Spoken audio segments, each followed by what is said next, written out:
Ashama harka fuunee hordoftoota waan kootu bakka jirtanitti nagaan waaqayyoo isiniif haa ta'u.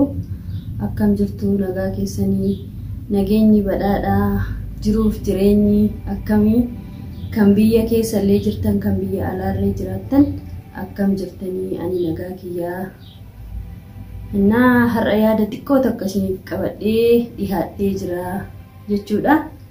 Yaadichillee yaada jiruu biyya hormaa fi yaada jiruu ijoollee keenya wajjin dalaguuti. Ijoollee keenya jechuun sabuma keenya wajjin mana takka keessa nama lama nama sadi ta'anii bakka dalagan takka jira beektanii yeroo hundallee mana hundallee yoo ta'u baate mana muraasatti waan akkasii isin qunnamee beekullee danda'a. Warri isin hin qunnamnellee ni jira ta'a beektanii. Ani mudannoo xiqqoo takka qabaayyuu. Mudannichis immoo mana dalagaa jiru jechuudha. Ammuma dhiyoo kana keessa turtiillee miti dhihoodhuma kana keessa amata takka akkas waan ta'u jechuudha. Mana nani keessa dalagu sana keessa kan nyaata dalagdu kophaa jirti. Ani immoo qulqulleessuuf ture kan barbaadamee dalagaa sana galee jechuudha. Ishiin nama amata dheeraa mana sana keessa turte nama amata 4 amata 5 akkas mana sana keessa turtedha jechuudha. Ani immoo haarawaadha. Ana caala haala namootaa fi amala namootaa waa hundallee kan beeku ishiidha beektanii. Haalli mucattii ogguun dura galuu fi simannaa bareeda ture. Adeemsa keessa ani immoo turtii keessa warrillee akkuma ishiitti dhiyaatan anattillee dhiyaatanii haalaaf amala kiyyaaf jechuudha. Anatti dhiyaatanii dalagaa kiyyallee oduma dalagadhu jechuudha. Mucattii kana keessa maaltu dhufee inaaffaa dhufee jechuudha. Ishiinillee waan biyyarraa fidanii achi galtee miti beektanii. Akkuma keenya dallaalaan alarraan galtee jechuudha. Ijoolleen baay'een beektu biyyarraallee odoo dhufiin achuma achitti dallaalaan kan nama galchee dalaganii jechuudha. Beektanii. Akkasuma bas ishiin ana caala turtuudha. Ana caala beektuudha. Mana sana keessa waa hundayyuu waa hundi ishee harka jirallee jechuudha. Haaluma kana keessa waanuma warri natti dhiyaataniif xiqqoon inaaffaan keessa bultee jirti beektanii. Mucattii ishiin ani dalagee gara mana kiyyaa gala. Ishiin immoo nama torbeen baatudha. Akkasidha. Sanummoo hin baatu ishiin iddootti hin bahullee hin qabu jettee waan dura eegalteef dalagaa achuma teessee achuma bultii ijaazaa jedhamullee hin baatu jechuudha. Adeemsuma kana keessa mudannoo adda tokkotu nu eegale jechuudha naaf ishii jidduutti. Yeroo baay'ee akka warri anaan achi na baasan waa hedduu gooti. Waa hedduullee deemtee itti himti afaanuma kanaanii. Warrillee na ilaalanii waanuma hedduun irratti hin agarree waan akkas nama dhara qabu yookiin immoo nama waan badii dalagu namni gizee takka takka laaltanii isiniif galaa mitiire. Ani immoo nama akkasiillee miti. Namnillee ani gaariidha ofiin hin jedhu aga beekumsa kiyyaatti akka of beeku xiqqoos taatu annama namaaf hamtuu qabdullee miti isiniin jedha. Isaanillee akkasuma mucayyoon kun nama waan akkasii dalagdullee nutti hin fakkaattu jedhuun beektanii. Ishiin garuu akka ni mana sanaa bahu waan ishiin hin godhin hin jiru. Isaanillee cabdisaniitu manurra dhimma taranii. An garuu yeroo baay'ee haalli ishiin natti hin tolle natti jijjiiramaa dhufte. Beektanii dhuma keessa maaltu dhalate guyyaa tokko maal goote seetanii ani ogguun dalagaa kiyya xumuradhee bahuuf deemu shaanxaan ani bakka dalagaa qabadhee deemu keessa maal goote seetanii kilorooksii wayii qiccee goote beektanii haayilaanduma kanatti ijuma kiyyaan hargee uma hin dubbanne isallee fuudheetuma shaanxuma kiyya keessaa fuudhee akka ishiidhaaf galu jedhee achuma gatee deeme beektanii. Ishiin akka waan ofii dagatteetti fudhattee yeroo biraallee maal gooti saamunaa harcee kana qiccee shaanxuma kiyya keessa keessi. Hayyee homaa miti hin dubbadhu hobsu manaa kenni yaa rabbi guyyaa tokko dhugaan kiyyee uma baati jedheetuma sanallee ogguu ishiin waan na ordoftuuf yaan beeku naannoon ani deemu irratti anillee akka nama mana fincaanii fayyadamu ishuma ordofa beektanii. Anillee suutumaan duuba deemee ogguu ishiin saamunaa harcee kana qiccee gara shaanxaa kiyyaa geessitu suura kaafadhee ilma callisee warratti illee nima ilma gali gara mana kiyyaa beektanii guyyaa lammata kun jechuudha.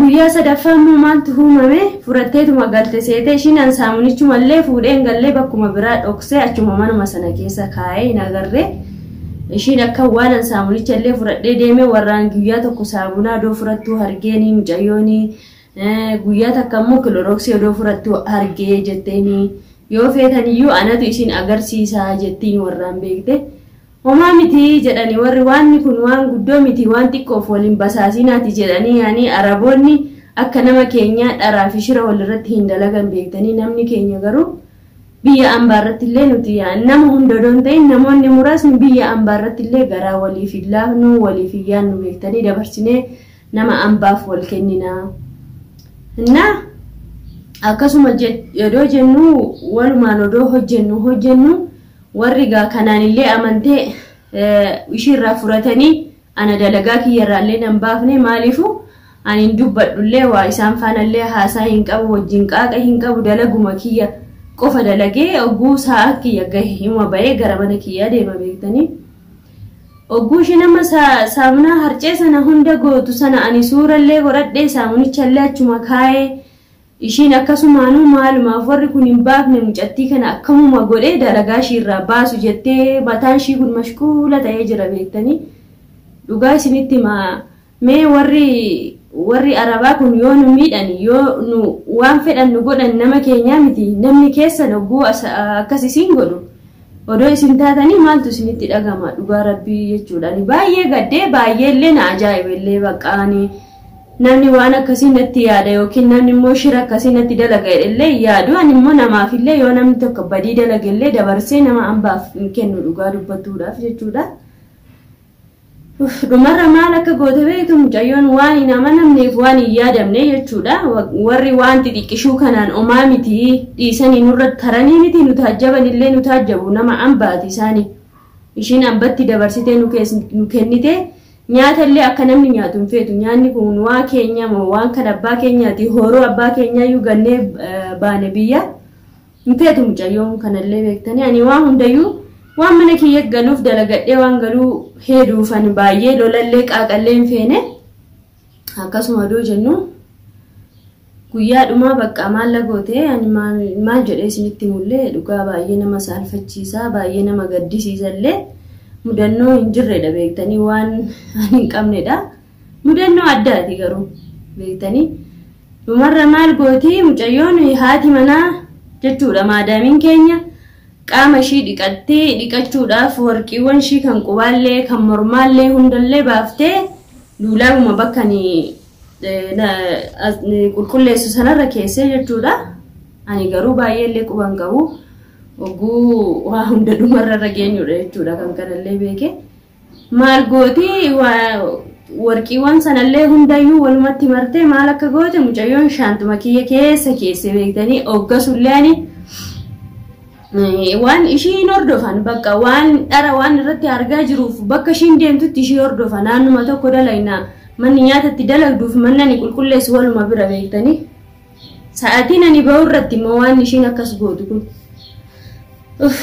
anillee akkasuma waan ishii hordofuuf har'a immoo maaluma yaaddilaa ta'edha yeroo hundan hordofeellee eegee dhabee na dagachiifte ishiin amma warqiiwwan kanallee boorsaa kiyya keessa goote ogushin boorsaa kiyya keessa gootullee ani suuruma kaafadhe maaliifuu amma kun kan dhumaati gaa dalagaa kiyyarraallee na baasiftee ofiishiiti mana ambaati garuu mana sanatti illee hin haftu boruu hin baati ishiin illee namuma ambaa gala kan dhumaa kana ishiin warqii kana guurtee shaanxaa kiyya keessee warra natti waamte beektanii ani immoo waa hunda isaan bakka maaliif akkana gootaa nu bar durallee akka kilorooksii saamunaa maalii kana guurtee baatu mucayyoon nuuf himtii nu garuu dalagaan keellee waan nuti tole ogguus ilaallummoo baay'eellee hin dubbattu nama akkasiillee hin fakkaattu nama akkasiillee hin fakkaattuuti jennee si dhiifne amma immoo jettee warqii keenya hatte jedhanii boorsaa kiyya keessaallee ol fuudhanii shurxaa ganatti fiduu ka'anitti jechuudha ani immoo jedheen tasgabbaa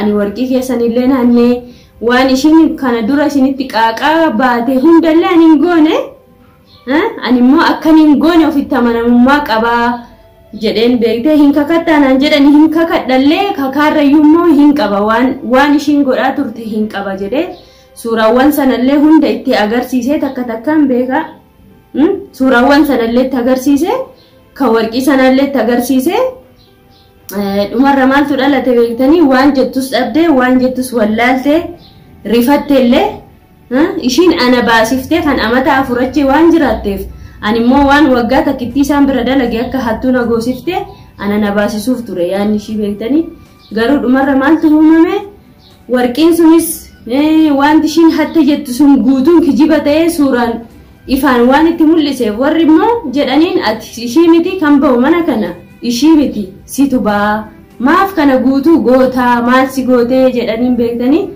jibbaadhumarraa inaafumarraa mucayyoon kan kana na gootesi innaa maal isiniin jechuu barbaadeenii mudannoon akkasii odoo isin taatanii maaltu isinitti dhaga'ama namni boolla namaa qoffare ofumaa keessatti bu'a yeroo tokko beektanii namaaf immoo dhara waliif yaaduun nama ofiitii miti nama afaan walii haasoftuu miti namuma amba kamiifuu yoo namaa danda'ame uumaan rabbii kuni adda namni ani yoon amala bareeda qabaadde namni biraa amala addaa qabaatuu danda'a dhugaadha kuni uumama rabbiiti aga tokkollee namni yoo biyya ambaa dhufe xiqqooshii waa hedduu barata maaliifuu namni ambaaf dabarsee wal kennuu jechuun dhugaani baay'ee na ajaa'ibayyuu an dhugaallee natti hin fakkaanne akka habduutti sidha kuni wanti ani haasa'aa jiru kuni jechuudha dhumarra mashii gad darbatanii baasaniini amma oguu achi baatee immoo natti bilbiltee maallaan jetti ani dhiifama naaf godhi dhugaa keetii dhugaa qabdaa dhugaa kana sii baasaa dhiifama manaaf godhi